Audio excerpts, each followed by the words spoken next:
Друзья, приветствуем вас на YouTube-канале Gagauzy Media. Это проект «Единомышленники». Здесь мы ведем дискуссии по самым разным вопросам, обсуждаемым в нашем обществе. Общеизвестно, что активисты – это люди, которые принимают активное участие в разного рода кампаниях, направленных на преобразования какие-то или изменения в обществе. Ну, как правило, или чаще всего, конечно, эти изменения политические, либо социальные. Гражданский активизм. Как дела обстоят в Гагаузии? И есть ли гражданские активисты у нас? Над чем они работают? Какие проблемы они решают или поднимают? Какие вопросы предлагают обсуждать обществу? И слышат ли этих активистов представители как общества, так и власти? Об этом будем говорить сегодня, как вы понимаете, и мы считаем, что это важная тема для обсуждения в гагаузском сообществе. Друзья, ну а прежде мы, конечно, предлагаем вам, как всегда, подпишитесь на наш канал. Пусть нас, единомышленников, будет больше. Пусть больше будет тех людей, которые любят свою страну и хотят помочь ей развиваться. Конечно, ставьте лайки. Именно ваши лайки помогают нам продвигать наши видео, и это поможет, безусловно, сделать круг единомышленников больше. Скоро начнем, поэтому не переключаясь, оставайтесь с нами. Мы все хотим достойных условий жизни. Мы все хотим качественной медицины. Мы все хотим хорошие дороги и коммуникации. Мы все хотим высокие зарплаты и пенсии. Мы все хотим, чтобы работали законы. Мы все хотим лучшего для Молдовы, и это нас объединяет. Значит, мы единомышленники. Друзья, добро пожаловать на канал Gagauzy Media. Это проект «Единомышленники», но сегодня в студии единомышленников я работаю без моей замечательной коллеги, соведущей проекта Елены Федоровны Карамид, потому что есть такая особенность у зимы. Зима приходит вместе с простудными заболеваниями. Я желаю всем вам беречь себя, дорогие друзья. Лена Федоровна, скорейшего восстановления. Ждем вас в студии. Ну а гость сегодняшней нашего выпуска – замечательный молодой человек, который, как мне кажется, очень активно проявляет себя в гагаузском обществе, Андрей Шевель. Сегодня будем говорить о гражданской позиции и ее активности.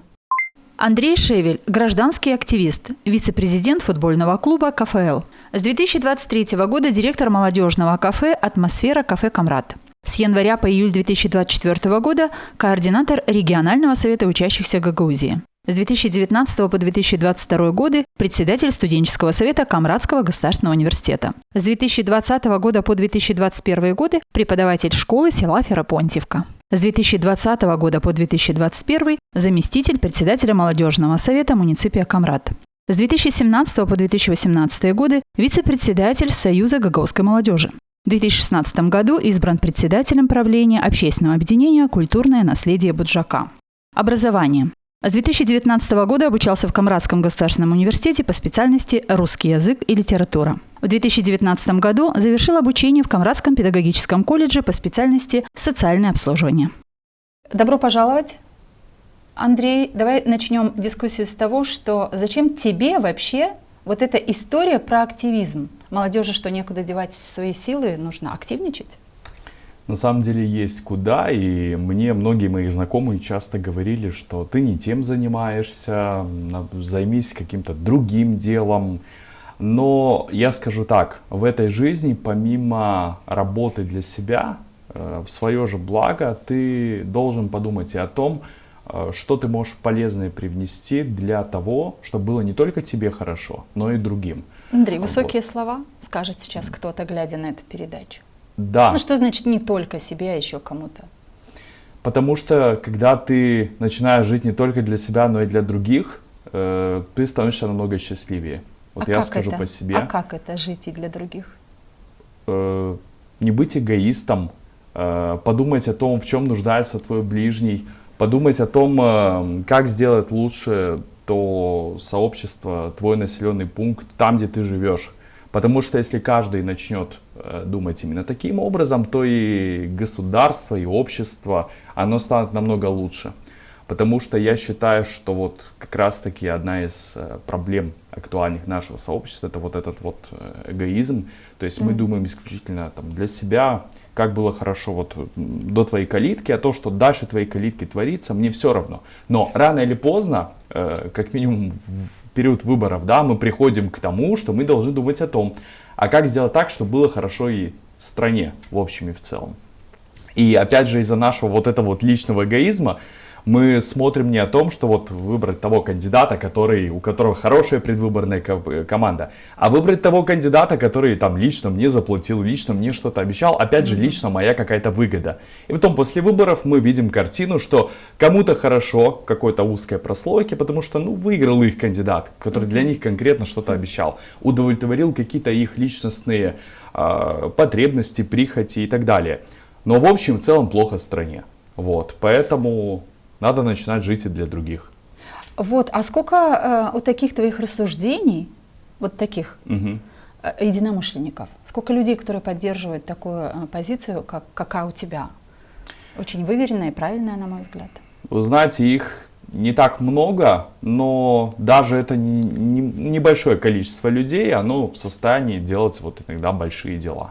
Да, но вот ты заговорила о выборах, и я подготовила одну твою же мысль, которую ты высказал сразу после выборов, наверное, на следующий день, подводя итоги референдума по Гагаузии. 5% Гагаузии проголосовало «за», пишешь ты. В их числе был и я. Это на 3% больше, чем в 2014 году. Сегодня нас немного, и наша гражданская позиция непопулярна в регионе. Где-то даже презираема и является объектом для оскорблений. Несмотря ни на все, это мое мнение, и мне за него не стыдно. Я убежден, что вчера мы сделали правильный выбор. Очень хотелось бы услышать, почему такое суждение в Фейсбуке написал Андрей. Получили оскорбления. Ну, оскорбления действительно были, вот, где-то хейт, где-то оскорбления. Я понимал, что это естественно будет для нашего региона, потому что... Почему естественно? Потому что в нашем регионе одна из больших проблем это вот неприятие иного мнения. То есть если думает, что человек, у него другая позиция, значит он автоматически не прав. Враг просто. Да, он сразу становится врагом. Мне прямо говорили, что ты предал народ гагаузский. Я вот тогда вот сижу и задумываюсь, я предал народ или я просто проголосовал иначе, чем какая-то часть людей, которые тоже думают иначе. Вот. Поэтому мы должны, наверное, отойти вот от этой позиции, что есть мнение два, мое и неправильное, и начинать рефлексировать и ставить под сомнение, может, даже свои взгляды. И иногда думать, а правильно ли я мыслил в течение последних 10 лет? А может быть моя позиция, она сформирована за счет какой-то пропаганды, за счет каких-то предупреждений, даже если мне все эти годы казалось, что я думаю правильно. И в конце концов просто научиться принимать чужое мнение, что вот да, оно есть. Не соглашаться с ним, но не обязательно сразу оскорблять. У меня были случаи, когда меня прямо на улице останавливали и начинали высказывать в очень нелицеприятной, нецензурной форме. Это после выборов? Это было в период между первым и вторым туром. То есть это после того, что ты публиковал свое мнение в социальных сетях? И люди так и говорили, ты должен молчать, не говори, или а почему ты не говоришь? То есть люди даже как-то пытались мне диктовать, какое мнение я должен говорить и какое мнение не должен говорить. Я тогда задался себе вопросом, если бы мое мнение совпало с их мнением, я думаю, они бы не то что запрещали, они бы там даже и лайк сделали, и репост сделали. То есть вся проблема просто не в схожести мнений, и люди считают, что все, если у меня другое мнение, значит ты должен либо молчать, либо думать так, как думаю я. Интересная мысль. Андрей, а как тебе удалось, или был ли у тебя такой этап, когда ты не принимал чужое мнение и как-то к этому себя подвел и научил? Если да, то как это происходило? Да, было, конечно. Когда ты достаточно еще молодой юноша, тебе 17-18 лет, вот я вспоминаю себя тогда, я страдал вот этим вот юношеским максимализмом. То есть вот у меня были вот какие-то крайности, я считал, что все вот только так правильно. Если я слышал какие-то иные мнения, я сразу раздражался, и мне обязательно нужно было это высказать. И мне казалось, что вот нужно до конца переспорить человека. Вот пока я его не переспорю, я не успокоюсь, и он не прав. Потом с возрастом, как бы мне может это рано говорить, но с возрастом ты успокаиваешься и начинаешь вот принимать вот это чужое мнение. Но так происходит не у всех. А вот что нужно для принятия чужого мнения? Потому что это вполне себе нормальная формула жизни для цивилизованного человека, который должен понимать, что твое мнение это твое мнение, но есть другое мнение, и его тоже надо уважать. И жить цивилизованно в обществе, еще и в демократическом обществе, означает уважать человека, который напротив тебя высказывает иную точку зрения. Не оскорблять, не унижать. Потому что оскорбляя и унижая, нормальный, культурный, образованный человек понимает, что унижая кого-то, он унижает себя больше. Я лично скажу так, что мне помогло. Во-первых, я понял, что бесполезно тратить время на очень долгие споры и дискуссии с человеком, который, по крайней мере сейчас, он не поменяет своего мнения. Даже если я понимаю, что, я прав, реально прав по многим причинам, а он не прав.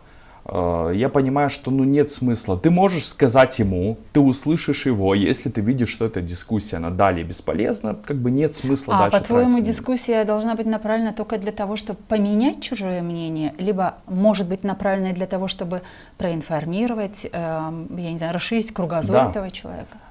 Я могу посеять свое семя, как говорится, сказать ему, возможно, мои слова станут для него какой-то пищей для размышления, потому что у меня тоже так было. Я когда-то с людьми дискутировал, я с ними не был согласен, но я держал в голове их слова, и потом спустя года я все это анализировал, вспоминал слова этих людей и приходил к выводу, что да, оказывается, те люди были правы. Если бы они тогда мне это не сказали, они, по крайней мере, не заставили бы меня задуматься о некоторых вещах. И я лично себя приучил к тому, что если мне человек говорит что-то даже противоположное, я все равно через себя это пропущу, я проанализирую, может быть, это действительно правда, и потом уже, возможно, даже перестрою какие-то свои взгляды. Но если я понимаю, что я все равно прав, я останусь на своем мнении. А для того, чтобы выработать позицию «я все равно прав», что делает Андрей? Чтобы убедиться, что я все равно прав, что делаем? Читаешь разные СМИ, где подкрепляешься знаниями, чтобы сказать самому себе, что нет, в этом вопросе я все же прав. Это такой рецепт для молодых людей, которые сейчас, возможно, нашу дискуссию слушают. Когда я учился еще в колледже, на первом курсе у нас было одно мероприятие, мы там должны были презентовать европейские страны. Это был 2014 год, Молдова только тогда подписала ассоциированное соглашение с ЕС, и тогда проводилось такое хорошее, я сейчас понимаю, что это было хорошее мероприятие, где мы разделились по группам, мы представляли страну, мы Румынию представляли, это вообще фантастика тогда была. Да, почему фантастика? Потому что, учитывая, какое отношение всегда было к Румынии, у гагаузов, а мы должны были рассказать о том, какие плюсы были для Румынии от европейской интеграции. Я тогда имел абсолютно противоположные взгляды, я был убежден, что таможенный союз — наше будущее. Тогда как раз был референдум, эти все события, и у меня было тогда такое мышление. И у меня был куратор Ольга Михайловна Пак, она сейчас примар села Вишневка, замечательный человек, отличный наставник. И она мне тогда дала задание: Андрей, тебе задание найти плюсы Румынии. Я так, как вы вообще можете мне такие вещи? Вы что? Там же одни минусы. Она выслушала меня с такой материнским спокойствием, сказала: Андрей, запомни на всю жизнь одну вещь. Учись мыслить критично, учись мыслить с холодной головой, и самое главное, говорит, изучай разные источники информации. Я этим показываю сайты, говорю: смотрите, что пишут. Он говорит: давай посмотрим с тобой другие сайты. Прямо отсюда надо сказать браво Ольге Пак, правильно, да? Да.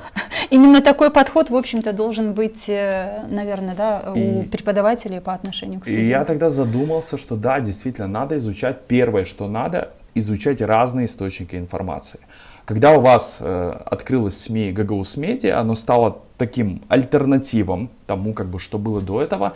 И это, знаете, помогало смотреть с разных сторон, ту сторону, эту сторону. И ты в итоге формировал какую-то свою золотую середину, которая уже была более-менее объективная. И потом у нас в Гагаузе открылось такие СМИ, как Нокта, как LoveMD, которые тоже предоставляли альтернативу. И это лично мне очень помогало. То есть сравнение разной информации. Но в таком же социуме, как ты, в гагаузском сообществе, живет очень много молодых людей. Твоего возраста, старше, младше, молодых людей. Я и задала чуть выше вопрос. Этих людей много, твоих единомышленников? Ты говоришь, их достаточно мало, но все же они там есть. А почему мало таких людей, которые настраивают себя, скажем, на всестороннее информирование, на расширение своего кругозора о том, что происходит, почему происходит, и на воспитание в себе такого критического взгляда на все, что происходит, чтобы выработать общую позицию? Как ты думаешь, в чем проблема? Одна из проблем — это недоработки в системе образования. Смотрите, давайте вот возьмем такой предмет, как гражданское воспитание, он сейчас называется развитие личности. Скажу честно, этот предмет у нас в школе часто считался таким легким предметом, на который, может быть, не обязательно надо прийти, к которому не обязательно готовиться. Да? Несерьезный. Ну, давайте будем откровенны. В школе есть серьезные предметы, как математика, русский язык, где ты должен прям готовиться основательно. И есть несерьезные предметы, как... А кем они признаны, серьезными и несерьезными? Детьми? Официально нет. Но по факту все зависит от уровня подготовки педагога к этому предмету. И когда он, ну, де-факто попадает в категорию несерьезных, к нему и подход такой. И вот гражданское воспитание, к сожалению, что тогда, что сейчас, потому что я работаю в управлении образования, как бы анализировал эту информацию. И такой важный предмет, как гражданское воспитание, который должен закладывать, который должен способствовать тому, что после 12 класса у нас выходит не просто отличник, который сдал экзамены бакалавра, а человек, который вот реально гражданин, получил фундамент. Да, то есть нет вот этого вот подхода, где эти вещи должны объясняться. И у нас школьники часто, ну, молодежь не понимает то, что ты должен в себе взращивать вот такое качество, как критичное кто должен мышление. помочь молодежи это понять? Считаешь, только образовательная система, сам предмет, как гражданское воспитание, и педагоги, или как? Как это может происходить, на каком уровне? Три вещи, которые в первую очередь влияют на формирование мышления каждого молодого человека и ребенка. Первое — это школа, второе — это его семья, и третье — это его улица. Не улица, а окружение, общество. Вот когда вот эти три компонента положительно влияют на человека, вот тогда вот он и меняет вот это вот свое. Вот мне, например... давай пройдемся по этим трем компонентам. Первое — образование. Ты говоришь, изъянное в этом процессе, да? То есть там есть изъяны. Семья. Семья. Если с детства ребенка не приучивают, опять же, к критическому мышлению. То есть если в семье не обсуждают проблемы, которые происходят в обществе, если в семье не говорят по разным темам и не фокусируют ребенка на том, что важно все-таки критично размышлять по всем вопросам жизни, то есть навык не прививается, правильно? И с другой стороны, если ребенок видит в семье, как его отец каждый вечер включает новости, и начинают ворчать, то не так, это не так, тут все воры, тут все бандиты. Потом я задаюсь вопросом, захочет ли этот ребенок пойти на выборы голосовать. Он вообще не пойдет, потому что он видел с детства то, что там все выборы грязные, купленные, вообще нет смысла туда ходить. Нет смысла вообще как-то участвовать в жизни там, своей страны, региона, что это все грязное дело, и вообще зачем ты туда будешь суваться. Вот такой нарратив, к сожалению, родители. В семье можно услышать, и когда он видит это от своего отца, ну, отец авторитет для него, да, безусловно. У него формируется тоже такое мышление, и он тоже не хочет туда суваться, и потом мы видим, что низкий уровень явки молодежи, просто как избиратели, я уже не говорю о том, что как участники каких-то предвыборных кампаний, вот, либо... Андрей, перебью, но третья категория, которую ты назвал, это общество. Да. А что в обществе? Может молодой человек чего наглотаться в обществе нашем? Чтобы понять, что критически мыслить это крайне важно для современного гражданина любой страны. Ну, я опять же сужу по себе. У меня в 17-18 лет произошел такой переломный этап, когда я поменял свое окружение. И старался окружать себя людьми, с которыми я могу расти как личность, от которых я могу взять что-то полезное. Потому что иногда ты ловишь себя на мысли о том, что твоя компания, с которой ты проводишь время, ты уходишь вниз, ты начинаешь перенимать... Ты не хочешь произносить слово «деградируешь»? Где-то даже деградируешь. То есть общество, твои друзья, твое комьюнити, оно либо потянет тебя наверх, либо потянет тебя вниз. Ну, невозможно остаться где-то посередине. А как это менять общество? Вот такой рецепт может быть для молодых людей, которые, опять же, слушают сейчас, следят за нашей дискуссией. Как менять свое окружение? Я думаю, в первую очередь нужно самим в себе сформировать какой-то стержень, чтобы ты мог поменять кого-то, а не тебя могли поменять. А себя менять? Чтобы себя менять, это вот только какая-то личная работа, но перед этим нужно попасть, вот, ну, скажем так, в хорошее окружение. Первичное окружение, ты считаешь? Да, я приведу пример. Вот давайте возьмем такое, ну, нехорошее явление, как ругань, да, вот нецензурная лексика. Вот я себя ловил на том, что вот когда ты находишься в обществе, где, ну, ребята ругаются, нецензурно выражаются, ты со временем начинаешь перенимать эти шутки, эти выражения, эти слова, хотя ты растешь в семье, где такое не принято. Но потом, когда ты меняешь окружение, и ты уже перестаешь ругаться, выражаться нецензурно, потому что у тебя вот уже такое окружение. Приведу пример. Вот у меня сейчас окружение людей, которые, ну, они не выражаются так. Я тоже не выражаюсь, это мои принципы. И если кто-то один попадает в наше окружение, и он это замечает, он говорит: слушайте, я заметил, вот вы, ну, не материтесь, я тоже не буду. Андрей, а можно узнать, а окружение людей, о котором ты говоришь, которые, как я понимаю, на тебя влияет, я не знаю, там, правильно, скажем, да? Да. Это возраст людей какой? Ну, разные, но в основном это плюс-минус, наверное, мои ровесники. Вот так вот. То есть мне комфортно с этими людьми. Хотя, честно скажу, я люблю общаться с людьми постарше. Потому что от людей постарше можно перенять полезные вещи, вот, полезные навыки. Мне иногда, вот знаете, достаточно пообщаться с человеком час, вот, который в чем-то достиг какого-то успеха. И я от него могу узнать для себя много полезных вещей. Знаете, ты как будто после этого вот, ну, духовно наполнился. То есть ты выходишь такой на энтузиазме. То есть ты пообщался с успешным человеком, и у тебя тоже появилась какая-то мотивация, какой-то успех двигаться. Вот перед вашей передачей мы пообщались вот с человеком, и я за вот эти вот, допустим, полчаса, 40 минут для себя узнал много новых полезных вещей, потому что человек достиг какого-то определенного успеха там в предпринимательской сфере, по другим моментам, и я вот для себя какие-то вот вещи взял. Поэтому я хочу призвать молодых людей общаться с успешными людьми, от которых вы можете взять что-то полезное из той или иной сферы и дальше формировать себя. Андрей, ты учишься в университете? Да, я сейчас получаю второе уже высшее образование.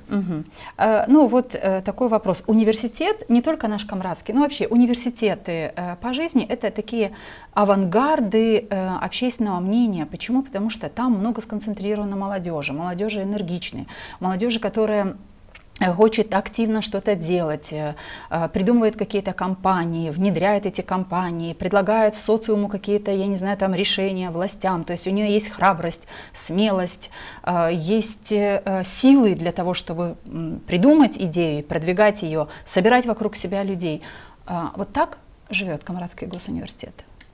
К сожалению, я наблюдаю ситуацию, что если лет 15 назад, даже до какой 15, наверное, вот если взять год 2014-2013, тогда молодежь Камраде как будто бы была более активная, потому что было больше общественных организаций, было больше каких-то... Ты имеешь в виду неправительственных организаций? Да, неправительственных организаций, было больше даже молодежно-политических организаций, где молодежь тоже шла, чтобы как-то вот проявить свой активизм. А о каких организациях речь? Ну, вот у нас было... Будем делать рекламу, но хочется. Почему? Да. Потому что мне кажется, что тише благодать, как будто вообще не слышно молодежи и никаких организаций. Да, которые... ну тогда вот, например, очень активно работал РКМГ, региональный консилиум молодежи Гагаузии, его возглавлял Анатолий Мавради и Игорь Крайтор. Они тогда проводили очень много интересных мероприятий. Была организация «Современное поколение» Вячеслава Стояногла. Тоже были мероприятия, если вот была, вот про Европа, например, проводила тогда очень много... Да, неправительственная организация, много интересных акций. Это вот если брать по общественным, потом, если брать политические, тогда очень активно, помню, комсомол Гагаузии работал в своем направлении. У ЛДПМ была тогда сильная как бы молодежная ячейка. А сейчас? Сейчас, к сожалению, такого... нет, и я вижу, что сейчас как будто бы и молодых людей гораздо сложнее вовлечь в этот гражданский активизм. А почему в университете нет этой активности гражданской, активизма этого молодого? Почему? И я приведу пример. Вот у нас есть студенческий совет. Вот это орган, который по идее должен заниматься вот этими студентами, активностями, и мы сформировали группу ребят, которые, притом добровольно, которые сами захотели прийти, там нас около 20 человек. Понятно, что в университете намного больше людей, и я вот замечаю, что, допустим, когда проводится какое-то мероприятие, чаще всего участвуют одни и те же, хотя мероприятия довольно интересные. Но это ты про университетские мероприятия говоришь, и да? не только. То есть, допустим, иногда вот бывает, вот недавно было интересное обучение по дебатам. Притом это ты выезжаешь на базу отдыха, то есть там ты живешь, там ты кушаешь. Это какой-то проект? Да, это был проект организации DCDMD именно по обучению дебатам и о важности участия в референдуме. Интересно, как активно была молодежь студенческая из Камрадского госуниверситета? Было 20 человек, но я скажу так, не без труда набрали. То есть уже приходилось кого-то индивидуально просить, ребят, вот принимайте участие, это действительно очень интересно. И после этого многие, кто приехали, да, у ребят загорелись глаза, вау, это круто, потому что я в свое время, когда был в их возрасте, также принимал участие, и для меня это было очень интересно, куда-то поехать, с кем-то познакомиться, где-то принять участие, то есть это одни плюсы, и притом это еще и бесплатно делается, как бы это корыстно не звучало, но это очень важно для молодых людей, то есть для саморазвития. Да, для саморазвития. А почему же молодежь все-таки, как я понимаю, и вижу, что она пассивна, университетская молодежь, почему такая пассивная? Потому что где-то поменялась система ценностей у молодых людей, и для них важно, вот допустим, ты пришел на пары, все, ты устал, ты ушел домой, тебе ничего не хочется, там никакие ни мероприятия и так далее, но тут А откуда такая апатия?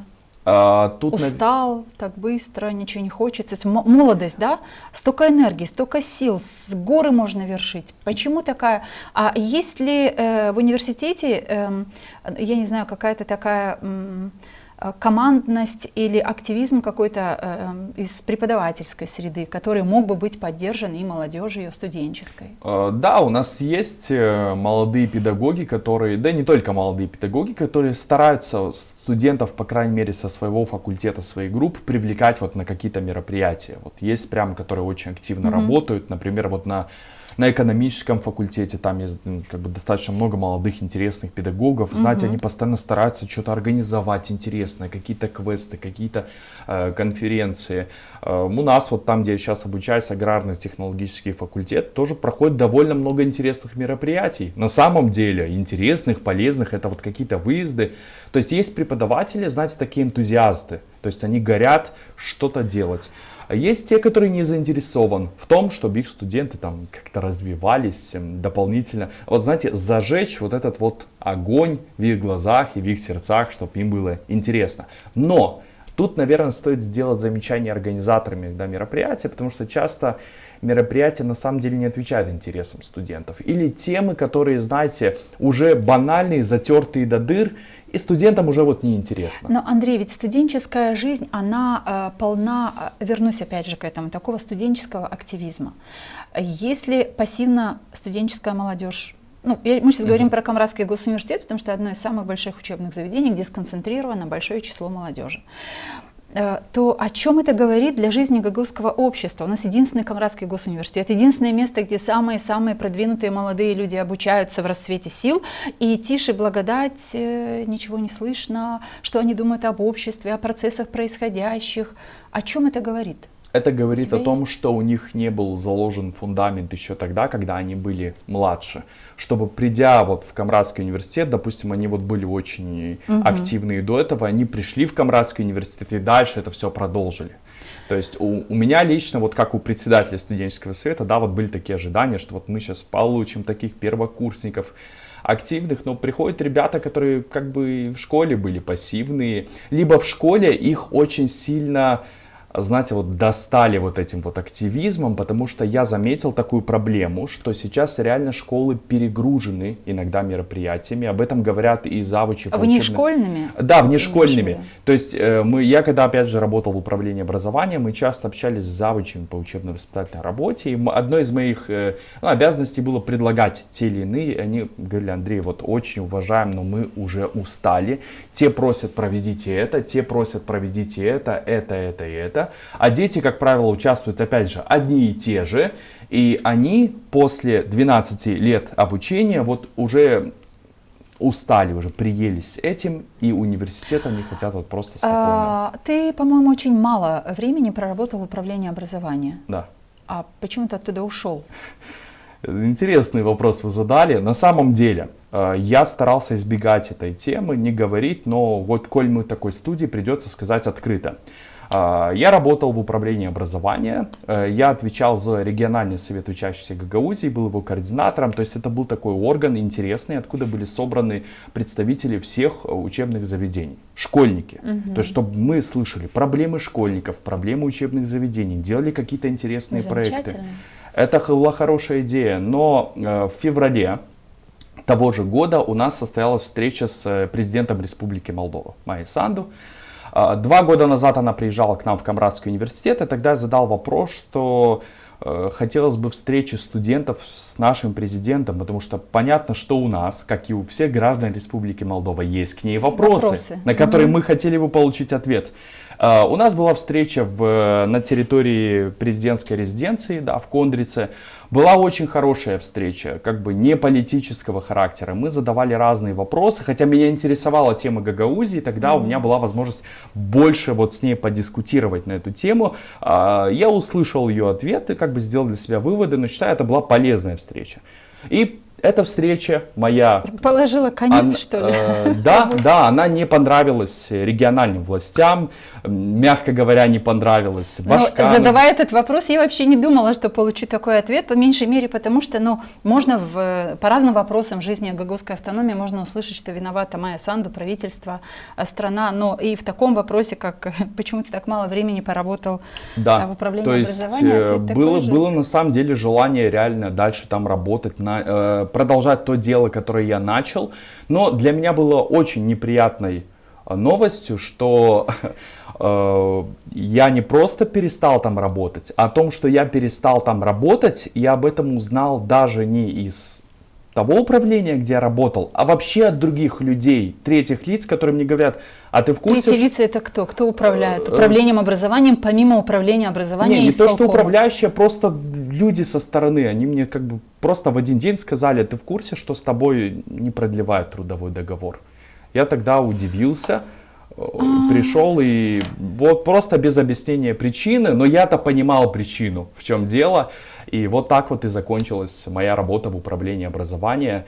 И я после этого, к сожалению, услышал очень много нелестных слов о своей работе, что я, оказывается, не делал то... Андрей, здесь закроем эту тему. Да. Почему? Потому что, возможно, даже не задавала бы этого вопроса, если бы знала ответ, что вот так вот все. То есть очень хочется, чтобы вы пострадали за то, что сказал свое мнение, предложил что-то. За то, что я просто встретился с президентом. Я гражданин Молдовы, оказывается, не имею права видеться с президентом Республики Молдова, потому что если ты видишься с врагами региональных властей, ты становишься врагом для них. Ну вот как-то Андрей, так. Ну как мне сейчас задать следующий вопрос? Что у нас как у нас дела обстоят со свободой слова? Потому что 11-12 классы школьники – это люди самостоятельные, в общем-то, люди, которые должны к своему 18-летию, а им чаще всего исполняется 18 уже всем в школе, и после школы или даже во время обучения в 12 классе многие из них уже голосуют, да? Вот для того, чтобы люди были подготовлены к такому акту, как проголосовать, у людей должна быть такая практика свободно изъяснять свои мысли, рассуждать на разные темы. Вот я хотела спросить, как обстоят дела со свободой слова у молодежи в школе, в студенчестве? Приветствуется ли это?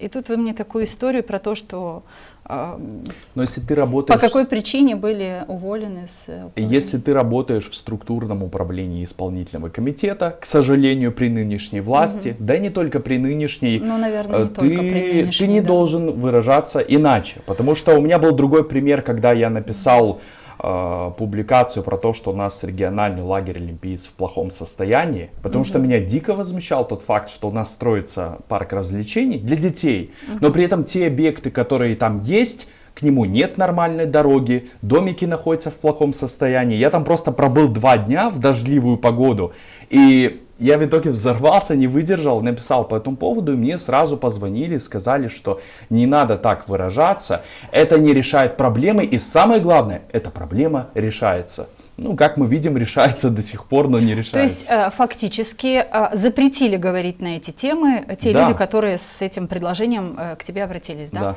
А почему это людей я как понимаю, политиков или должностных лиц, тех или иных функционеров, почему их обижает то, что люди готовы и хотят, и имеют на это право в демократическом обществе назвать вещи своими именами и сказать, что вот там плохо дела обстоят, вот здесь плохо, вот здесь мы требуем того-то. Почему у нас так, Андрей? В литературе есть такое понятие, как комплекс маленького человека.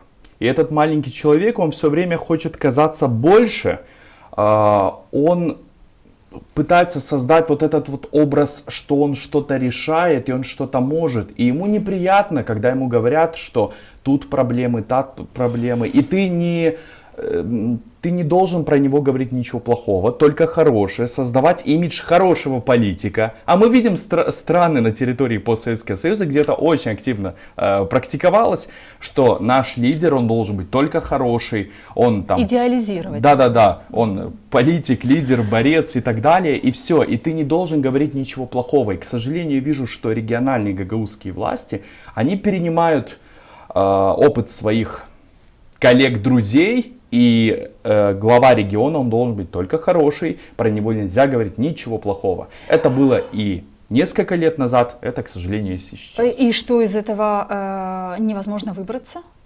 Можно. Молодежь не видит возможности все же отстаивать свое право, говорить так, как они думают. Понятное дело, корректно, правильно, без оскорблений, без унижений, но молодежь не хочет этого. Молодежь смиряется с тем, что дали по шапке одному, все будем теперь молчать. Молодежь, наверное, даже как-то не пытается высказываться по большей части.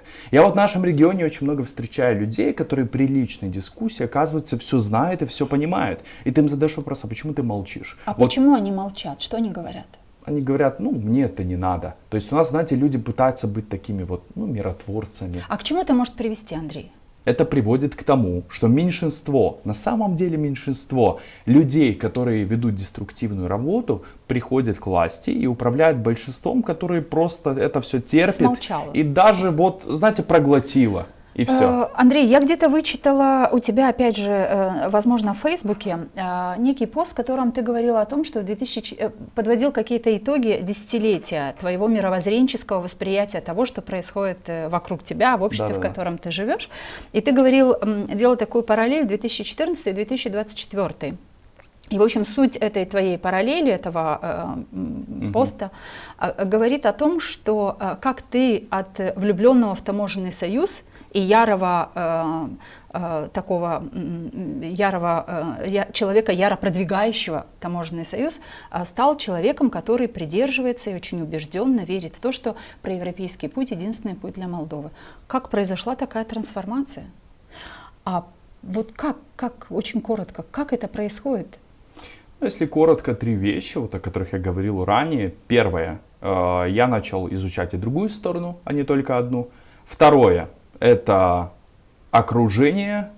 И третье, это анализ реальной ситуации объективно и понимание того, кто помогает, кто не помогает, кто какие действия делает. И вот это помогло мне в течение 10 лет, вот это вот отрезка, трансформировать свое сознание в этом плане. А еще мы говорим о том, что молодежь пассивна вообще в жизни общества, и еще она очень пассивно участвует в выборах. Да. Одновременно с этим я читала где-то, опять же, у тебя, что ты не пропустил ни одни выборы, вернее, там, один раз пропустил, был за границей, учился. Да. Но ты всегда участвуешь в выборах, и, в общем-то, ты считаешь это своим правильным гражданским долгом. Но есть молодежь, которая так не считает.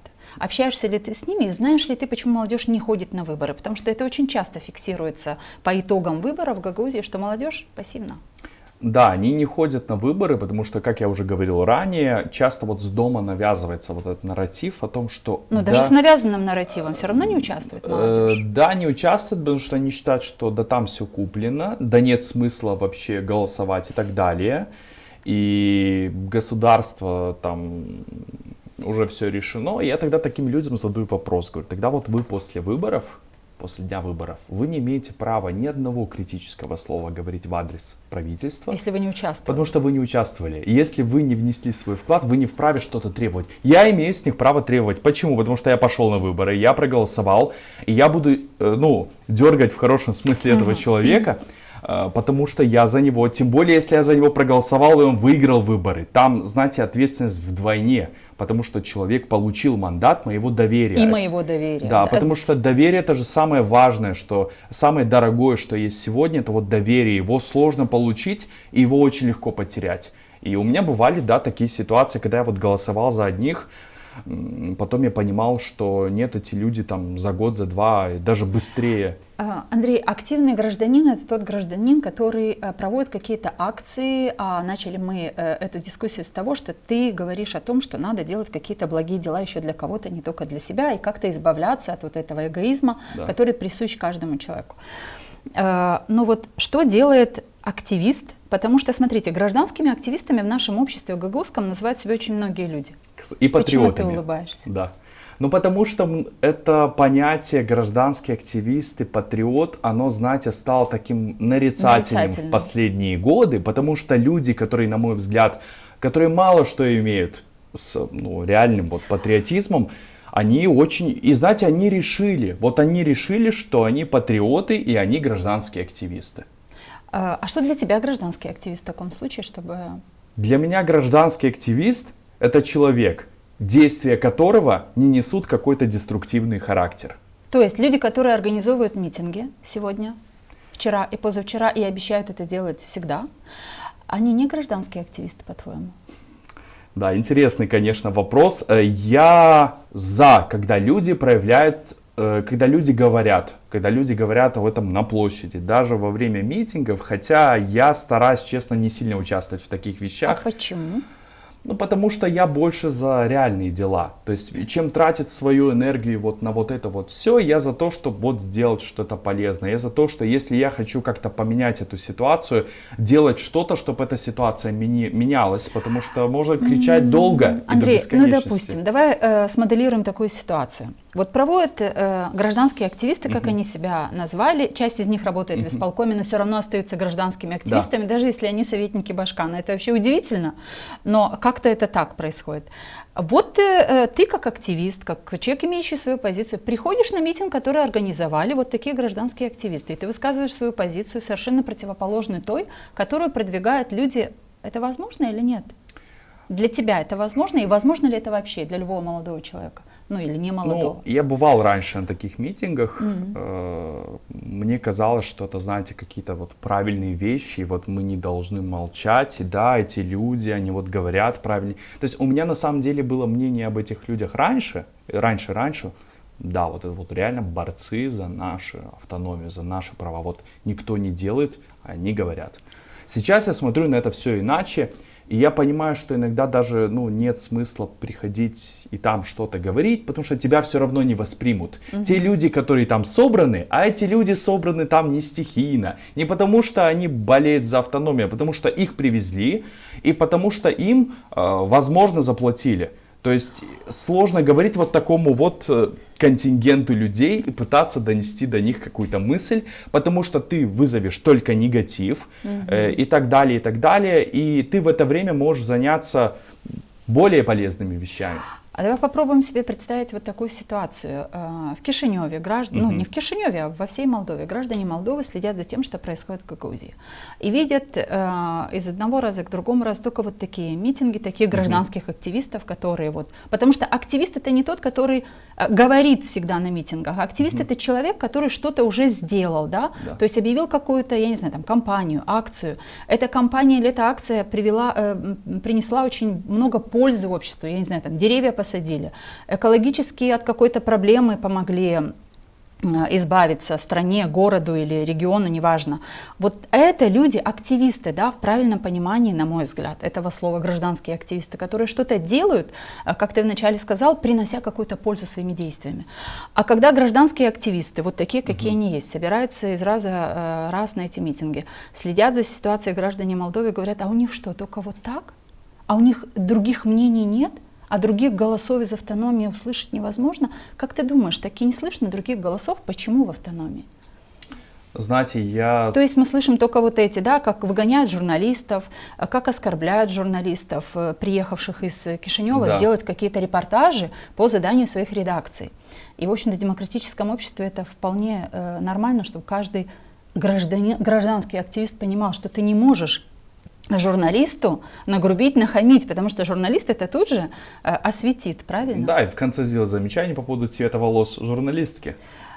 Ну, это заместитель Башкана Башкана, Гагаузии. Да. Но это было крайне неуместно, не будем давать оценку Да. Илье Узуну за это, ну, стыдно, да и только. Да. Просто проблема в том, что когда в таких митингах участвуют люди, как вы говорите, из руководства автономии, потом об автономии формируется такое впечатление, ведь они думают... Ну, Но в тот момент они гражданские активисты. Да, в тот момент они гражданские активисты, и люди потом узнают, что там человек, он еще и кто-то дополнительно, и у него вот формируется мнение, что вот и такая вот Гагаузия, значит. И что нам с этим делать? Мой вопрос был в том, что граждане делать нам? Республики Молдова, да, что нам делать гагаузскому обществу? Знаете, я себя часто не то чтобы упрекаю, но я думаю над мыслью, а достаточно ли я активен, или может быть мне нужно сделать что-то другое, может быть я промолчал там, где надо было сказать, или сказал там, где надо было промолчать.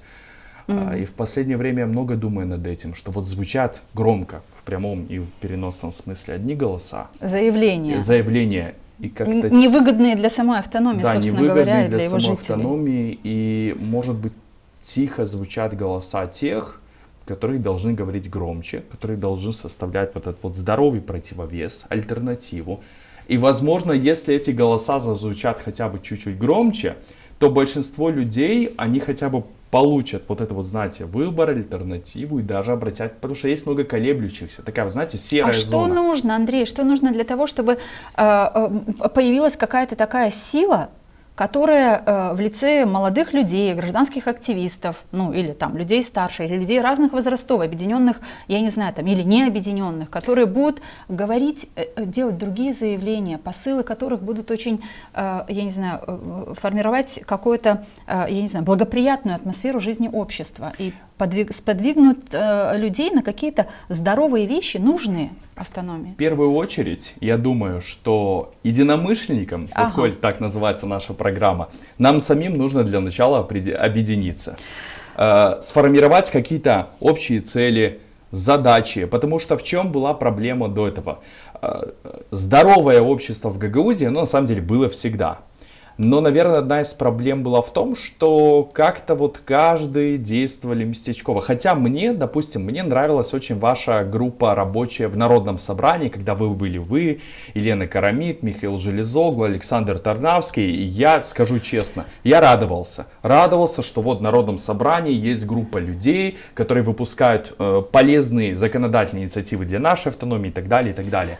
И вот теперь... Андрей, да, спасибо. Без комплиментов в наш адрес. Во-первых, нескромно мы с Еленой Федоровной ведем этот проект. Я предлагаю попить чаю. Спасибо. Продолжим разговор. Ну а я нашим людям, зрителям, которые следят за нашей дискуссией, напоминаю, что у нас в студии сегодня молодой гражданский активист, очень яркий, на мой взгляд, человек, который всегда высказывает свою точку зрения. Мне кажется, что молодые люди, не знаю, я так вижу, мне кажется, таких молодых людей должно быть больше в Гагаузии, а может они есть, и они не раскрываются, поэтому мы пригласили Андрея, а вдруг этот пример будет заразительный, и другие молодые люди тоже точно так же будут продвигать свою позицию бесстрашно, смело, но очень корректно, говоря о тех вещах, которые происходят вокруг нас. Пока Андрей пьет чай облепиховый наш, я прошу вас еще раз, поддержите наш канал, подпишитесь на него, друзья. Ставьте лайки, пусть нас, единомышленников, будет больше. Тогда мы думаем, что круг людей, которые заинтересованы в том, чтобы Молдова жила лучше, и Гагаузия в этой Молдове чувствовала себя комфортно, будет больше. Правда, нормальное желание. Я думаю, что оно обоюдное. Оставайтесь с нами, не переключайтесь, мы продолжаем. И у нас замечательная наша рубрика «Люди говорят, что?».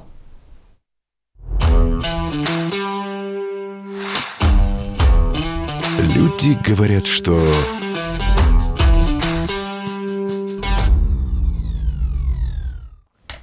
Люди говорят, что в Гагаузии молодежи искать нечего. Так ли это, Андрей?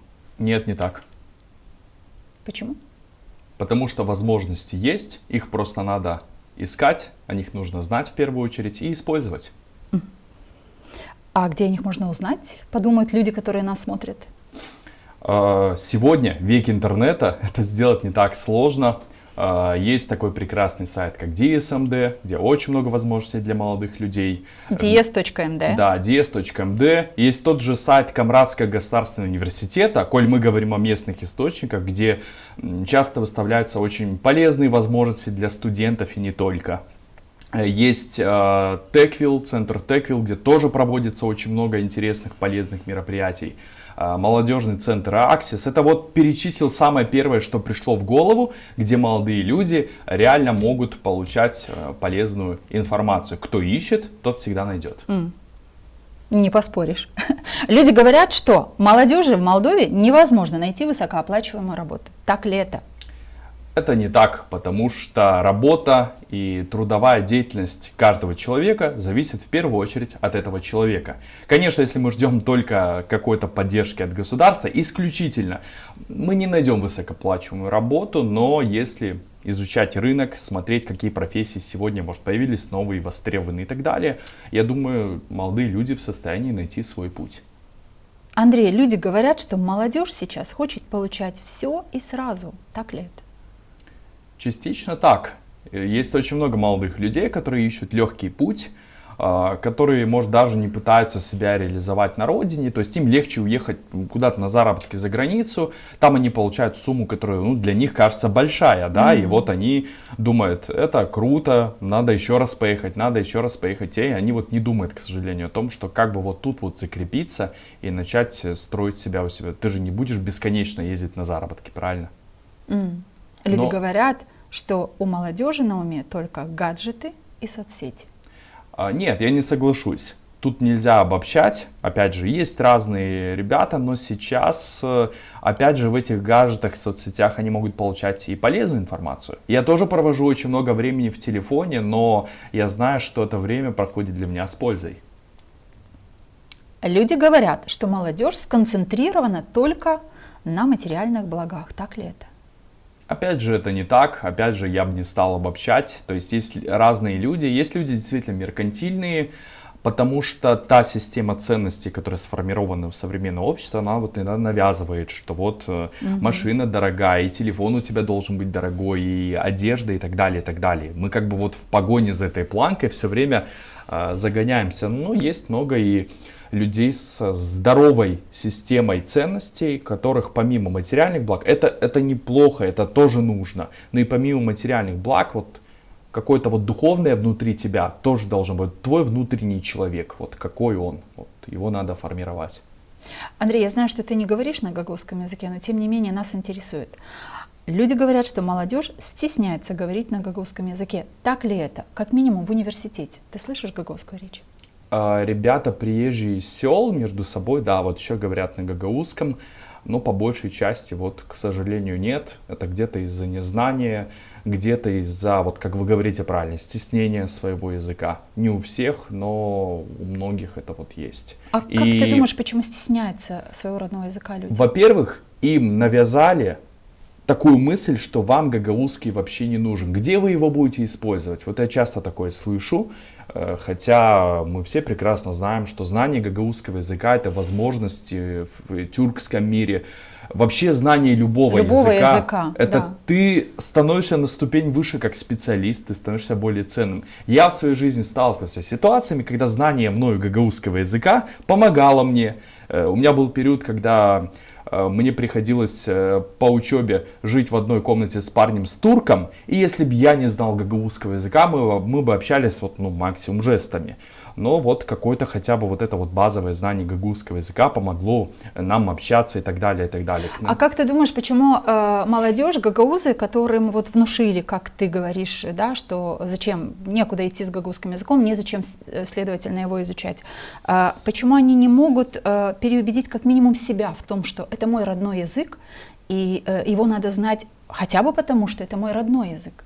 Потому что отсутствует вот эта вот идея национального самосознания, которая должна формироваться в ребенке с детства, с семьи. Вот это вот шапти андиакаса, да, вот правильные ценности должны быть вложены. Но что мы получаем по итогу? Молодые люди из Гагаузии, многие, не знают гагаузский язык, они не знают румынский язык, который является государственным, плохо знают английский язык, тоже очень многие, и не получают каких-то международных возможностей. И даже на русском языке говорят с ошибками. Мы имеем регион, который, по идее, имеет преимущество, простите за тавтологию, вот это вот мультилингвизма. Но по итогу мы получаем ситуацию, что за 12 лет ребенок не может выучить нормально вот хотя бы 2 языка. Почему? Это где-то изъяны есть и в самой системе образования, потому что, допустим, вместо того, чтобы делать больше акцент на разговорную речь, дети учат там биографии писателей, какие-то моменты грамматики, которые... Ну вот смотрите, давайте будем откровенны. Вот, что важнее для человека, который начал изучать гагаузский язык? Как на гагаузском называются члены предложения или разговорные фразы? Наверное, нужно начать с этого, с разговорных фраз. Безусловно, если ребенок приходит неподготовленный, то есть он гагауз, но он не знает гагаузского языка, он не жил в гагаузской среде, а гагаузской среды, как мы знаем, в гагаузском обществе, в Гагаузии нет этой среды, потому что она частично в селах еще осталась, там, где говорят на гагаузском. Но, в общем-то, очень много маленьких детей, которые сегодня говорят на русском, и дети гагаузов не говорят на гагаузском. В лучшем случае родители говорят, что они понимают, но не разговаривают. Поэтому даже это понимание часто на слабом уровне. То есть они в школу приходят практически с отсутствием знаний гагаузского языка. Да. И в школе вот на протяжении, вот казалось бы, человек в состоянии за год выучить язык, да, к нам приезжают в Молдову студенты из Китая, и за год они за год, все, они знают румынский лучше меня условно. Я приду пример нашей футбольной... Андрей, стыдно становится, как так получается, что за 12 лет наши дети не говорят ни одном языке, у нас очень много хороших учителей, у нас очень много хорошо оснащенных школ, даже если программа где-то там образовательная... Даже есть фонд спасения гагаузского языка. Даже есть фонд спасения гагаузского языка, да. И все равно не спасается язык среды, звучание гагаузского языка в школах, она не воцарилась. В Гагаузии она не воцарилась. Власти не говорят на гагаузском языке. Может, все это формирует? Вот эти вещи, они в комплексе и формируют эту проблему, но я считаю, что в первую очередь надо вот начинать вот с этой верхушки, и пока заседание исполнительного... пока заседание... Верхушка это что у нас? Руководство Гагаузии. То есть пока заседание исполнительного комитета, заседание Народного собрания не начнутся вестись на гагаузском языке, а у нас за последние, вот сколько я помню себя, 1 раз было заседание исполнительного комитета на гагаузском языке, это потом так расхваливали, что... Чудо, мы в Гагаузии на гагаузском заговорили, понимаете? То есть пока это не начнется, в Казахстане была аналогичная проблема. Тоже тюркоязычный народ, тоже очень сильное влияние русского языка. И я общался с казахами, и они сказали, мы в какой-то момент поняли, что мы теряем свой язык. И там началась национализация в здоровом смысле этого слова. Потому что у нас, когда в Гагаузии пытались, принимали, вот если вы помните, закон о гагаузском языке, Помню, наши же люди возмущались, как это мы гагаузский-то будем? Вы что? То есть мы за русский язык держимся больше, чем за гагаузский язык. Да этот русский язык и так выучат, потому что много контента, окружающая среда и так далее. Но давайте параллельно и наш язык развивать на нормальном уровне. Но тут всплывает вопрос, который гагаузы говорят, а зачем моему ребенку гагаузский язык? Я не люблю этот вопрос. У меня есть ответ на этот вопрос, как у гагаузки, как у человека, который принадлежит к этой национальности. Я знаю, почему я говорю на своем родном языке и почему мои дети говорят на этом языке.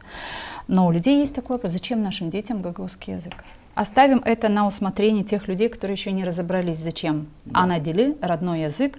То есть человеческое самостояние, на мой взгляд, позволим себе чуть-чуть философских отступление, может быть, на мой взгляд, самостояние одного человека без знания родного языка, я не знаю, как оно возможно. Но вот если ты не говоришь на своем родном языке, но говоришь на 32 других языках, допустим, пусть будут у нас много таких людей в Гагаузии, которые будут знать 6, 8, 10, 12 языков, но свой родной не говорит. Что-то с этим человеком не так, разве нет? И ведь не зря называется «анаделим». То есть язык матери, да. И так получается, если ты не владеешь этим анаделим, материнским языком, получается, нет у тебя этой матери. И мы, самое главное, мы должны не забывать о том, что да, мы мыслим на русском, честно говоря. Ну, русский это мой родной язык в плане... Ну, если бы Лена Федоровна, привет отсюда. Лена Федоровна, Да. если бы была в этой студии, она сейчас сказала бы: Андрей, я мыслю на гагаузском языке. И таки да. Лена Федоровна не только потому, что Да. она гагаузка, она педагог гагаузского языка. Она всегда признается в том, что она мыслит на своем родном языке, и ей так легче. Я признаюсь то, что я мыслю на русском языке, скажу честно. Но я лично все равно вот очень люблю гагаузский язык, и я вот в последнее время работаю над тем, чтобы лучше заговорить на гагаузском языке, чтобы в какой-то момент я к вам пришел на передачу, и мы говорили исключительно на гагаузском языке. Андрей, я думаю, что это будет ждать придется недолго.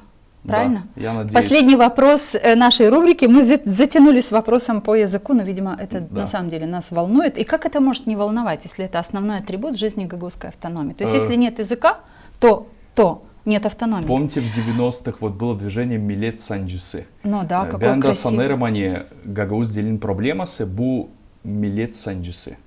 Bizde yok millet sancısı, ta duyulmuyor şimdi. O zaman vardı, Да. ama şimdi ta Biz duyulmuyor. sanırız millet sancısı. hani Kişinев, центру, Май Санду bu bizim sancısı. Ama biz görmeriz hani bizim sancısı tebrdati, bizim arada. Sevgili dostlar, benim hesabıma göre bu genç çocuk pek doğru fikri söyledi, hem de pek isle. Kısa lafla ama akıllı, doğru, hem de benim hesabıma göre faydalı. Millet sancısı yetişmiyor gagozlara. Bununla Fidel'in başka программаларда люди говорят, что налицо духовное обнищание народа. Так ли это? Да, так и есть, потому что опять же, та система ценностей, которая есть вот сегодня у населения, у общества, она показывает то, что люди очень мало работают вот над формированием вот того внутреннего человека, о котором я говорил. То есть, давайте вот приведу вам пример духовное обнищание. Давайте вот с этим термином в первую очередь определимся, да. То есть это, наверное, набор каких-то внутренних ценностей. Безусловно. Вот, которые вот ты человек, твоя человечность. Они растеряны, потеряны, Да. а может быть и не приобретены. То есть нет понимания того, что все-таки духовный стержень, главное, что держит каждого человека, как человека в жизни. Конечно, у каждого человека вот в душе, она же есть вот эта вот пустота, которая может заполнить только вот это вот духовная составляющая.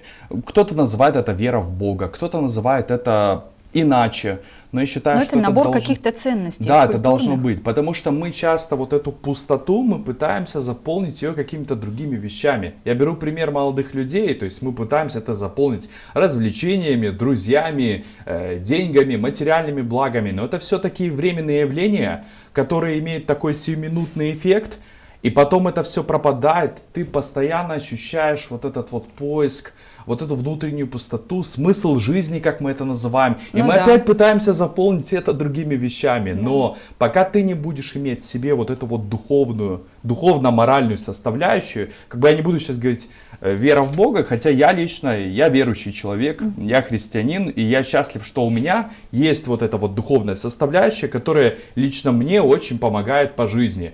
И я имею вот этот вот смысл жизни, я двигаюсь, то есть я не задаюсь постоянными вот этими вот поисками и вопросами, а люди, у которых отсутствует вот эта духовная составляющая, они вот, говорю, постоянно пытаются вот заполнить временными вещами, но все должно быть на своих местах. И это тоже должно быть в человеке, и тогда общество становится добрее, человечнее, цивилизованнее. То есть то, что как раз не хватает вот этому нашему гагаузскому сообществу. Я считаю, что вот нам надо пересмотреть нашу систему ценностей. Друзья, подписывайтесь на Гагаuz Медиа. Слышите, какие интересные мысли высказывают в нашей студии молодые люди, да, в общем-то, все участники, герои наших передач. Мы продолжим разговор. Да-да, ставьте лайки, потому что это очень важно для нас. Мы продолжим наш разговор. Ну и, вне сомнений, невозможно не говорить о том, что вот совсем на днях, скоро-скоро, гагаузская автономия будет отмечать 30-летие со дня принятия закона об особом правовом статусе. Андрей, что ты хотел бы, как молодой представитель гагаузского общества, поменять в жизни автономии? Мы говорим о том, что активисты — это люди, которые прикладывают свои усилия, силы для того, чтобы изменить что-то, сделать какие-то преобразования. Вот что ты хотел бы? Тоже интересный вопрос. Мне посчастливилось общаться со Степаном Михайловичем Тополом, вот, президентом Гагаузии. Первым президентом. Да, первым президентом Гагаузии. Вот он, ну, учитывая, как бы, что мы родственники. Гагаузской республики. Да, президент Гагаузской республики. Учитывая, что мы с ним родственники, вот он мне часто говорил, вот, мы, говорит, вам передаем, но чтобы, говорит, бакани кайбет мисинбу, а не бесептык. И вот я тогда был ребенком, и я не совсем понимал, что же он имел в виду вот по этим словам кайбет мисин. Думаю, ну как может потеряться? Она же вот продолжает существовать на карте, вот гагаузская автономия, все вот никуда не пропало. Но, к сожалению, вот то, что я вижу за последний год, я теперь понимаю, что он тогда имел в виду, что вот, к сожалению, гагаузская автономия вот теряется. Теряется почему? Потому что вот язык свой теряем. Нет вот этой вот национальной самоидентичности, культуры. То есть мы пытаемся держаться за чужие ценности, за чужую культуру. Ее мы пытаемся тут продвигать, а свое мы не продвигаем. И вот поэтому в 30-летие хотелось бы просто пожелать того, чтобы гагаузский народ снова вспомнил о том, что он гагаузский народ. Вот и все. И для чего создавалась автономия.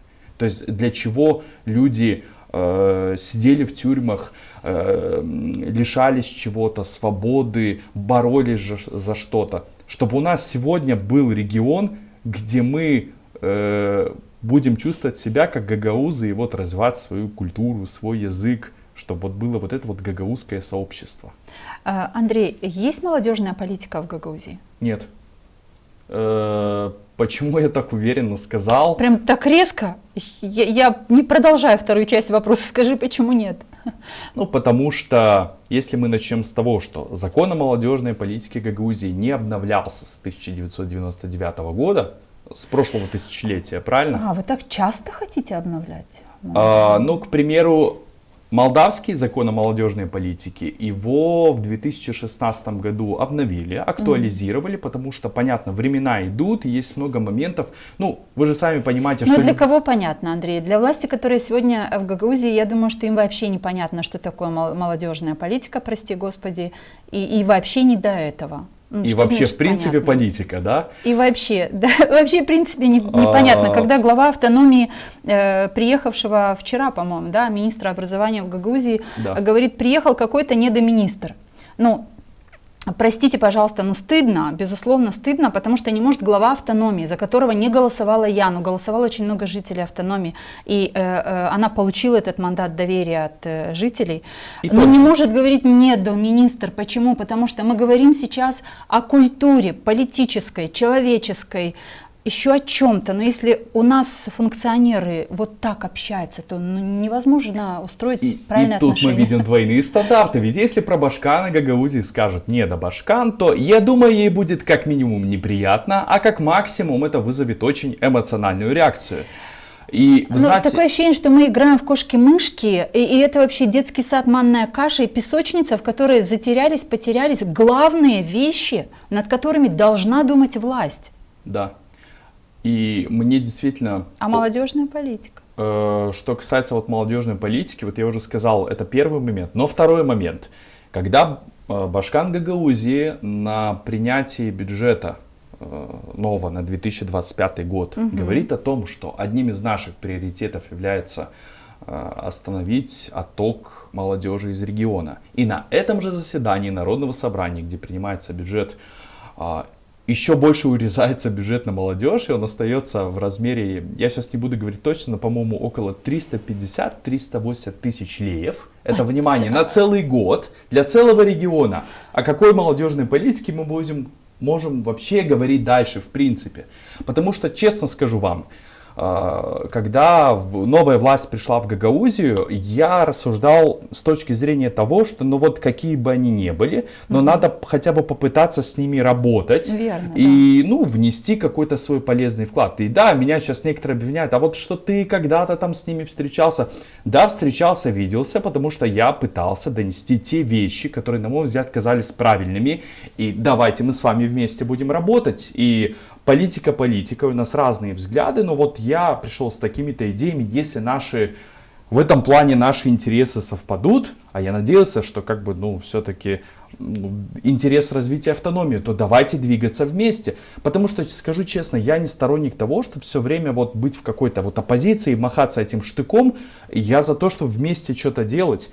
И когда, к сожалению, я не увидел вот этого вот фидбэка, и этого всего, то вот, конечно, пришлось говорить больше, критиковать. Хотя, скажу честно, я не позволял себе в публичном пространстве оскорблять главу Гагаузии, какое бы я мнение ни имел. Но этого мы не рекомендуем делать Да. никому. Всегда есть простые нормы для любого человека, да? Да. Любое самовыражение должно быть корректным, потому что мы живем в нормальном цивилизованном обществе, без оскорблений и унижений. И я скажу больше, даже первое время, когда я видел определенные все равно провалы и так далее, я старался о них не говорить, потому что я рассуждал с точки зрения того, ну, критикующих и так Секундочку, много. но критика — это нормальный атрибут, нормально, который да. есть у народа. Андрей, я сейчас Да. хочу тут разделить. Оскорбление — это одно, Да. недопустимо. Не то, что по отношению к власти. Вообще недопустимо оскорблять и унижать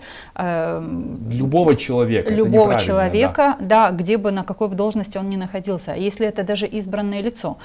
Но критиковать власть — это единственный и самый главный инструмент, который есть у народа, Да. который избрал.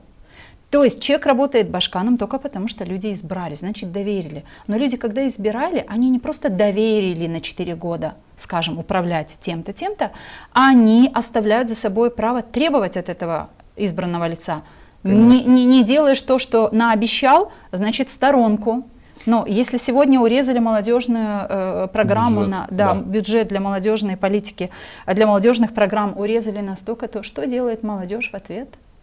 Молодежь, к Молчит. сожалению, даже не по многим моментам даже не следит за этим. Тогда какие уроки делает власть? Урежем отсюда, 12 миллионов на ГРТ тратятся так, как хочется власти, но не так, как нужно. Мы об этом много говорили в наших студиях. Кстати, если у тебя есть твое мнение по отношению к 12 миллионам бюджетных денег, которыми распоряжается общественное телевидение, радио ГРТ, как оно работает на твой взгляд? Знаете, я за то, чтобы выделялись средства таким компаниям, которые должны, опять же, их задача это продвигать гагаузскую культуру, гагаузский язык.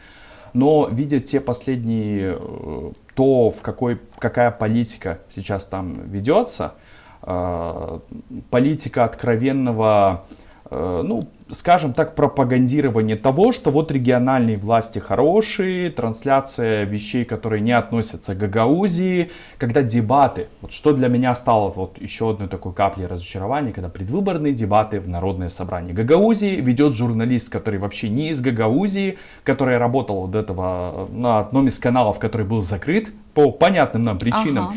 И этот человек приехал, и он ведет на ГРТ предвыборные дебаты. Я задаюсь вопросом, что на ГРТ нет специалистов местных, которые могли бы провести эти дебаты интересно. Я знаю там людей, которые могли бы это сделать, но вот такая вот ситуация. Ну, потому что такая политика внедряется на ГРТ. Да. То есть доверенных есть там 2 журналиста, может быть 3 журналиста, которые могут говорить на общественно-политические темы. И общественно-политические темы преподносятся только в одном ракурсе, и поэтому мы их называем тенденциозными, потому что они не отображают разные точки зрения. Даже депутаты Народного собрания Гагаузии не все в милостях ГРТ, потому что они не приглашаются, кто-то там по 2 года, кто-то 1,5 года. В этой ситуации, когда мы говорим о том, что общество обязано критиковать власть, общественное телевидение обязано критиковать власть, не хвалить уж точно. Если не критиковать, то хотя бы объективно отображать то, что происходит в обществе. Но критиковать власть обязаны люди, которые их избрали, потому что без критики власть не развивается. Конечно. Как говорил... Что мы получили на сегодня? Да. Критики нет вообще. Кто у нас критикует власть? Никто. Как писал Марк Твен, патриотизм — это когда ты поддерживаешь свое государство всегда, и поддерживаешь правительство тогда, когда они этого заслуживают, и критикуешь тогда, когда они этого заслуживают. Вот в этом и заключается твой патриотизм, твоя любовь к родине. Потому что если я люблю свою родину, свою страну, то я буду говорить о том, что неправильно, называть черное черным и белое белым, чтобы ситуация либо исправилась, либо поменялась. А если я молчу и терплю, как у нас, к сожалению, в Гагаузии делают многие, Я не люблю, получается, свою родину. Ну, у нас по поводу любить правительство и не любить, но особенно сейчас, когда правительство, мы не говорили сегодня о правительстве, о тех проблемах, которые, в общем-то, есть и в молдавской политике, и в молдавской общественной жизни, об этом в другой передаче, но хотя бы чуточку хочется. Люди не могут любить правительство, которое наобещало, что ни на 1 лей не увеличатся тарифы на газ, а в результате люди получили увеличение этих тарифов, а власть не отвечает за свои действия, власть не уходит в отставку, как это принято. Ну, несколько лиц ушли в отставку. Да. Но как тут, то есть получается, что власти Молдовы в Гагаузии активно критикуются, и я бы сказала, всем обществом. И мне кажется, это хорошо. Потому что критика – это двигатель для любой власти. Но власти Гагаузии не критикуют наше общество. То есть в бюджете не достает там минус сколько-то миллионов леев, потому что плохо работали, потому что не то тратили, не так тратили, не туда тратили. Об этом говорят депутаты Народного собрания Гагаузии, часть депутатов. А народ молчит. Не додали по этой программе молодежной, народ молчит. Еще куда-то не додали, народ молчит. Поэтому власть делает, что хочет. И знаете, что самое интересное? Когда ты высказываешься в социальных сетях или где-то по этому поводу, тебе сразу говорят: а почему ты не говоришь о центральной власти, что они делают? То есть это один из манипулятивных приемов, когда тему дискуссии пытаться перенаправить в выгодное для себя русло и не говорить о тех вещах, которые... Вот смотрите, у нас каждый митинг называется обсуждение общественно-политической ситуации. Съезд таких-то депутатов. Это будет. Съезд всех уровней, это будет. Такое решение вроде как приняли депутаты. Да, они приняли, он будет в феврале 2025 года, но что я У нас все главные события проходят в феврале. Да. Так же, как в 2014 году в феврале. Но что я вижу для себя? Что на этих митингах, что на таких съездах мы видим, ну, точнее, организаторы говорят только об одной стороне. Виноваты те. То есть, если мы говорим об обсуждении общественно-политической ситуации в регионе, давайте мы начнем с себя. Давайте мы поищем вначале в себе проблемы. Это нормальный человеческий принцип. Я когда вижу какую-то проблему, я думаю, может быть, проблема во мне в первую очередь. То есть я покопаю в себе, порефлексирую. Если я вижу, что проблема не во мне, я уже иду дальше. Но мы не пытаемся видеть, что вот этот вот гной, он у нас в первую очередь, и мы пытаемся искать проблемы. Честно скажу, да, к центральным властям тоже есть свои вопросы, и я считаю, что не просто тоже, а их тоже очень много. Да, и подход, который выстраивался по отношению к автономии, он должен был быть другим. Я, по крайней мере, со своей стороны стараюсь доносить, ну, используя тоже какие-то знакомства и каналы, стараюсь доносить до них вот это вот месседжи и посылы из региона. Вас слышат? Слышат. Как вас воспринимают? Ну, молодежь? По крайней мере, меня радует то, что есть как минимум вот восприятие этой информации. И я очень надеюсь, что вот этот вот результат, который был в этом году на выборах, он станет таким хорошим холодным душем и пониманием того, что нельзя дальше вести себя так, как вы вели себя до этого. Нельзя быть таким отстраненным и, знаете, все время откладывать решение вопроса на завтрашний день. Андрей, знаешь, готовясь к передаче с тобой, пришла одна такая мысль. Подумала, ну вот конфликт между Камратом и Кишиневым, ну, очевиден, уже мало сказать, он уже просто всем надоел, потому что одни проблемы от отсутствия диалога между Камратом и Кишиневым. Я подумала, ну если не могут найти общий язык депутаты с депутатами, руководство Молдовы с руководством автономии, может быть, у нас есть такая молодежь, как вот Андрей, еще другие ребята, которые могли бы прийти в Народное собрание и сказать: слушайте, мы просто устали смотреть, как вы позоритесь со своими этими диалогами, просьбами, какими-то заявлениями, которые больше калечат эти отношения, чем помогают им выстроиться. Давайте-ка вот мы, молодежь, вот мы будем тем самым медиаторами между вами, потому что мы молодежь, мы это будущее автономии, мы хотим здесь жить. И мы хотим, чтобы на человеческом языке людям объясняли, что хочет Гагаузия и что должна в этих условиях сделать Молдова. Нет такой идеи. Мысли такие были, как минимум. И мне кажется, что это могло бы, может быть, помочь, потому что безвылазно какие-то конфликтность больше затягивается и затягивается. Ну куда? Когда-то же это все лопнет. Я думаю, ну, по крайней мере, я надеюсь, что центр видит то, что и в Гагаузии есть адекватно мыслящие люди. Да как центр их должен видеть? Простите. Ну, где? Он видит, например, по тем же социальным сетям, по тем же передачам, но этого недостаточно. И вот, например, у нас 2025 год будет предвыборным годом, когда будут выборы в народное О боже, какое счастье! Какой же год у нас не был предвыборным? Да. Мы имеем такое, не знаю, это преимущество или недостаток, но почти каждый год в Гагаузии предвыборный. Так вот и об этом. У нас будут выборы в Народное собрание Гагаузии. Я считаю, что это одни из ключевых выборов. И очень важно, чтобы большинство в Народном собрании нового созыва было как раз таки сформировано из здравомыслящих людей. Ты будешь баллотироваться? У нас на округе есть прекрасный депутат Александр Тарнавский. Он баллотируется от этого округа, поэтому пусть идет дальше. Мы его поддерживали. Благо нет предвыборной кампании, Да. поэтому не будем вырезать, уважаемые коллеги с режиссерской, не будем вырезать эту часть мысли. Просто, Андрей баллотировался в Муниципальный советники. совет. Да? Да. И что? Какой опыт, если коротко, дала эта предвыборная кампания тебе? Мне не хватило 40 голосов, чтобы пройти, но я скажу так. Меня успокоила, наверное, мысль о том, что некоторые люди, которые прошли за счет большого подкупа, то есть там людям давали и по 300, и по 500 лей за голос. И моя совесть чиста в том плане, что я никому ничего не раздавал, и даже вот проведя такую безресурсную кампанию, я, скажем так, немножечко мне не хватило. То есть это показало то, что есть поддержка, и по крайней мере те люди, которые даже вот за меня проголосовали, я, знаете, все равно почувствовал некую ответственность.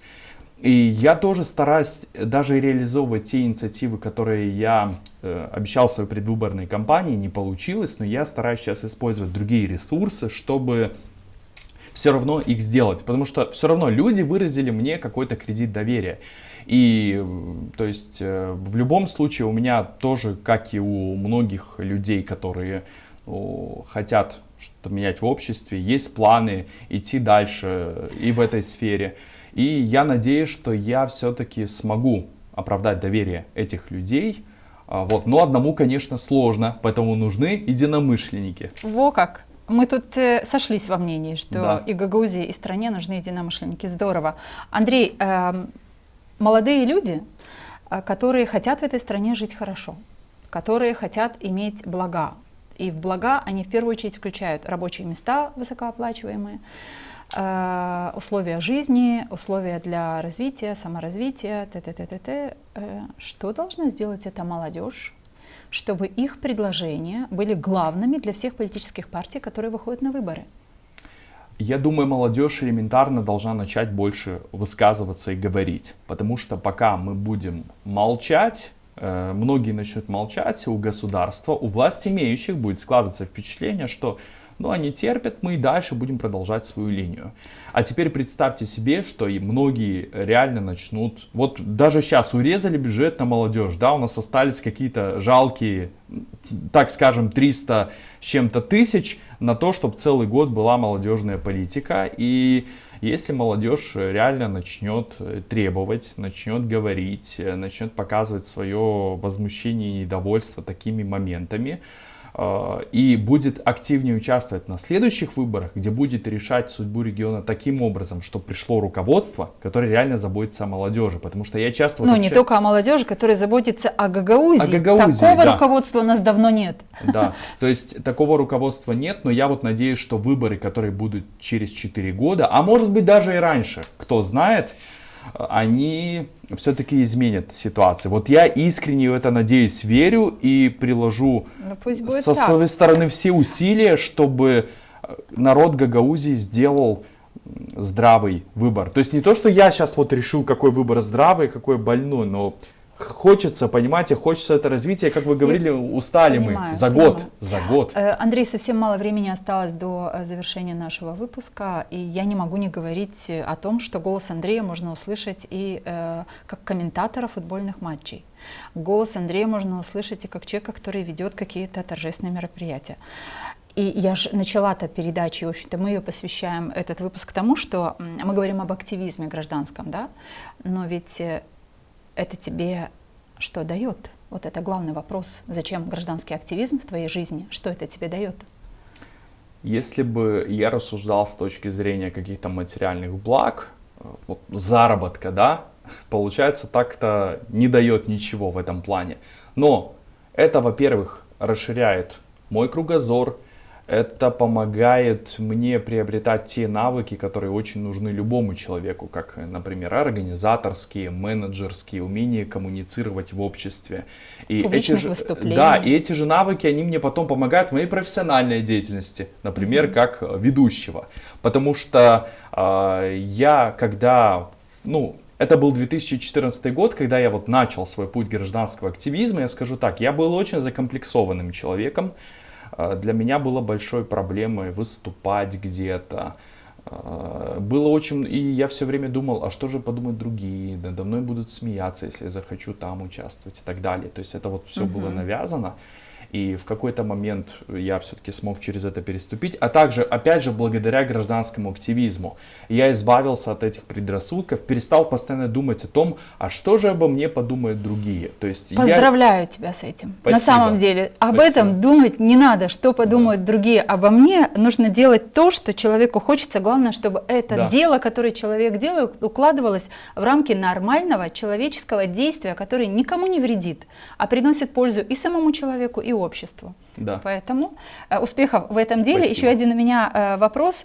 Так складываются дела в Гагаузии, что так или иначе молодежь должна прийти в управление. Вот как ты думаешь, есть ли такой потенциал у молодежи, которая именно молодые люди, чтобы выдвигались в советники, в примары, в депутаты?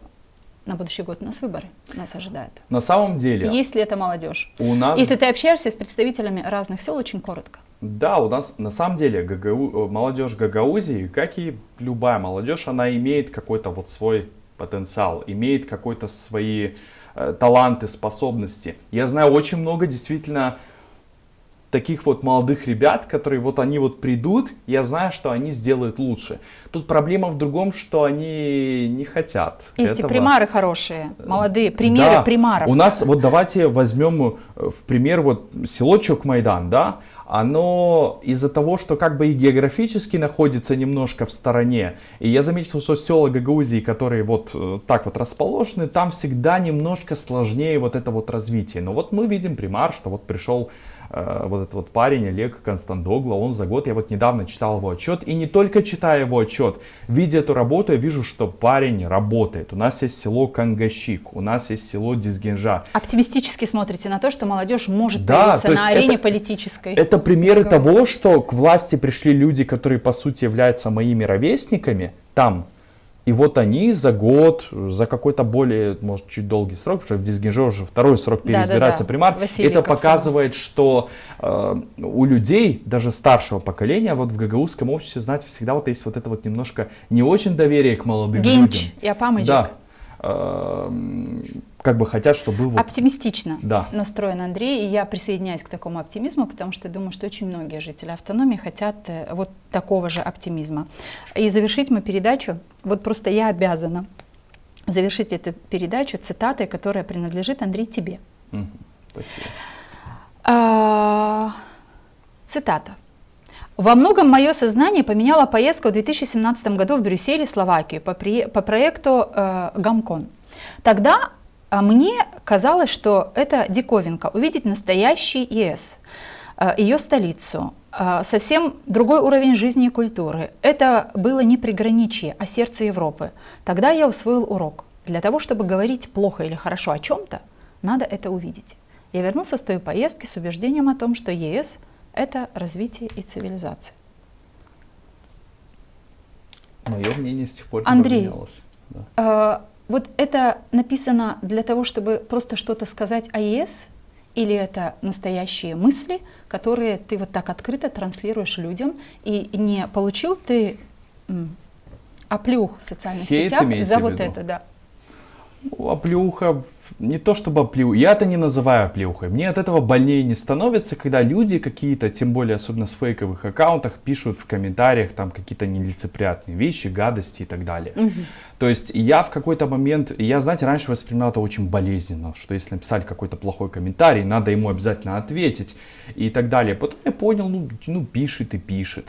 Для меня важно то, что вот у меня есть мои друзья, близкие, единомышленники, которые согласны со мной, которые солидарны со мной. И вот их мнение для меня ценно и для меня важно. А мнение людей, которыми я вот даже вот не знаком и так далее, которые пишут такие необъективные вещи, я их даже не воспринимаю всерьез. Поэтому я те вещи писал искренне. Не потому, что в тот период там шла, да, там предвыборная кампания, меня никто не просил агитировать за что-то, за кого-то, продвигать какие-то идеи. Я просто понял, что пока я молчу, кто-то говорит. И он говорит, возможно, те вещи, которые влияют на сознание моих родных и близких. А я люблю своих родных и близких, своих друзей, и я не хочу, чтобы они были подвержены пропаганде. Я им хочу сказать другую точку зрения, а дальше пусть они уже выскажут. Но самое лучшее, когда ты говоришь не теорией, ты говоришь практикой. Вот ты лично был, ты говоришь, знаете, вот то личное, то, что ты пережил и ощутил. И вот ты этим делишься, и личный опыт, он всегда более ценен и действенен. Потому да, действительно, я когда в первый раз увидел Европейский Союз во всем его понимании. Ну, если бы ты поехал и увидел бы Москву, я не знаю, любой другой город еще Российской Федерации, то у тебя было бы такое же впечатление. Разве этого достаточно для того, чтобы принять решение, да, евроинтеграция, это то, что нужно моей стране? Мне, ну как сказать, посчастливилось. Я видел и Россию, и Москву, и я видел Европейский Союз и Брюссель. Две столицы, да. Притом Россию я видел не только Москву, как по программе «Узнай Россию», где молодым людям показывали только Москву, только прелести. Потому что Москва действительно красивый город, и у людей формировалось впечатление, вау, вот эта страна прям развивающая. Но у меня была возможность увидеть и то, что за МКАДом, вот это вот жизнь за МКАДом, да. И я сделал для себя тоже определенные выводы. Я увидел местами, что, ну извините, российские деревни иногда хуже, чем наши вот молдавские села. Вот, но когда и я увидел потом Евросоюз, тоже разные регионы, не только столицу. Со своими я проблемами, просто сравнил. Да. И все, я сделал для себя вывод, что Европейский Союз это правильный путь для Республики Молдовы и для Гагаузии. Зерим Гагаус Ерихим Молдова лязым олсунар барабар. Не güzel. Да, барабарда bizim kuvvet. Тебраде коялым бир нокта. Гагаузия Еремде Молдова лязым олсун барабар. Biz bir devletteyiz. Onun için biz yok nasıl olmayalım барабар. Sağ olasın, Андрей. Оптимистично настроен Андрей, я прям зарядилась. Я благодарю за этот выпуск. Мы планировали говорить меньше, но мы наговорили на 1:32. Я благодарю тебя за то, что нашел время, пришел, поделился своими мыслями. И мне очень хочется искренне пожелать тебе успехов вот на этом поприще поиска молодых единомышленников. Ну а мы, проект «Единомышленники», будем только готовы поддерживать таких молодых людей, приглашать в студию и большему числу людей показывать о том, что в Гагаузии есть здоровые голоса. Они такие есть. Есть. Мы их будем приглашать в эту студию. Друзья, на этом все. Андрей, честное слово, такого оптимизма, уважаемые зрители, которые следили за нашей дискуссией, такого оптимизма я очень давно не получала в Гагаузии от бесед с молодыми людьми. Но в этом что-то есть. И мне кажется, в этом что-то есть для меня лично, особенно в преддверии вот такой даты, как 23 декабря. И я благодарна Андрею за этот разговор. Я не знаю, вселяет надежду. Есть молодежь, будем на них ориентироваться, будем приглашать в студию, поэтому вы, друзья, ставьте лайки, подпишитесь на Gagos Media. Мы здесь говорим о разном и важном, только в поисках единомышленников. Присоединяйтесь. Мы все хотим достойных условий жизни. Мы все хотим качественной медицины. Мы все хотим хорошие дороги и коммуникации. Мы все хотим высокие зарплаты и пенсии. Мы все хотим, чтобы работали законы. Мы все хотим лучшего для Молдовы, и это нас объединяет. Значит, мы единомышленники.